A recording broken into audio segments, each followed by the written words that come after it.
Agreeableness is a very difficult personality dimension to understand, I think, partly because it's difficult to dissociate from neuroticism and as well from extroversion. Because agreeable people like you, and so that kind of sounds like extroversion, and disagreeable people sound like they're hard to get along with, and they sort of are, but people who are high in neuroticism are hard to get along with too, and they tend to be volatile and irritable.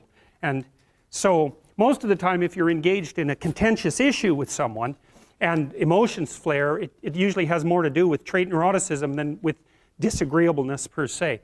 So what I'm going to do is try to describe to you what the agreeable trait is on both of its dimensions, and also to lay out the pros and cons of existence on that normal distribution, trait normal distribution, at more or less every point. Because I think, the way I look at it anyways, is that of all the traits, agreeableness is the one that seems to come with the most marked positive and negative aspects, features, let's say, so we don't confuse it with aspects, the most positive and negative features at each point on the distribution. It's a very complex, seems to be a very, very complex dimension. So I'll read you some of the questions from the Big Five aspect scale, and that'll give you kind of an initial rule of thumb estimate about whether or not you're agreeable or disagreeable. And so here are some of the questions. Imagine that you're answering these for yourself on a scale from 1 to 5, strongly disagree to strongly agree.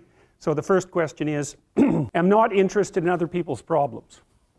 So if you are interested in other people's problems, that tilts you towards agreeableness, and I believe that's agreeableness is divided into compassion and politeness, which also sound like very positive things, right? Because everyone wants to be compassionate and everyone wants to be polite, and so you might say, well, is that a virtue? Are those virtues, with the other end being actually negative, to be not compassionate, not polite? It's certainly worded that way, and that's actually a mistake, because we know that these traits are normally distributed, roughly speaking, right? And that means that there has to be positive and negative features at every single position on the distribution. And so to make the presupposition, for example, that being extroverted is being better than being introverted, or that being emotionally stable is necessarily better than being neurotic, is to make a kind of fusion of moral obligation with trait position. You have to assume that there's advantages and disadvantages all the way along, or the distribution wouldn't have set itself up that way, especially because these seem to be biologically instantiated traits.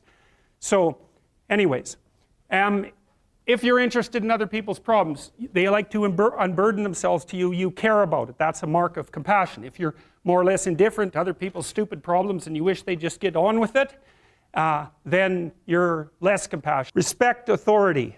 That's politeness. That's part of agreeableness. Feel others' emotions. Compassion. Inquire about others' well-being. Compassion. Can't be bothered with others' needs. Take advantage of others. That's disagreeable, obviously. Sympathize with others' feelings. Avoid imposing my will on others. Wait for others to lead the way. So I'm going to tell you how I conceptualize agreeableness. The first thing you want to know is that women are more agreeable than men, about half a standard deviation.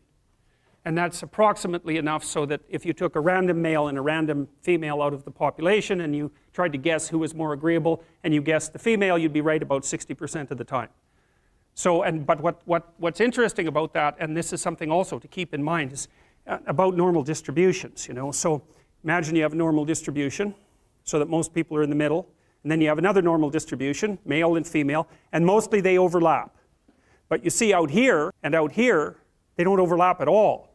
And so even though on average men and women aren't that much different in terms of their levels of agreeableness by the group, if you go out and you look at the extremes, they're very different. So all of the most agreeable people are women, and all of the most disagreeable people are men. And the thing is, the extremes are often what matter rather than what's in the middle.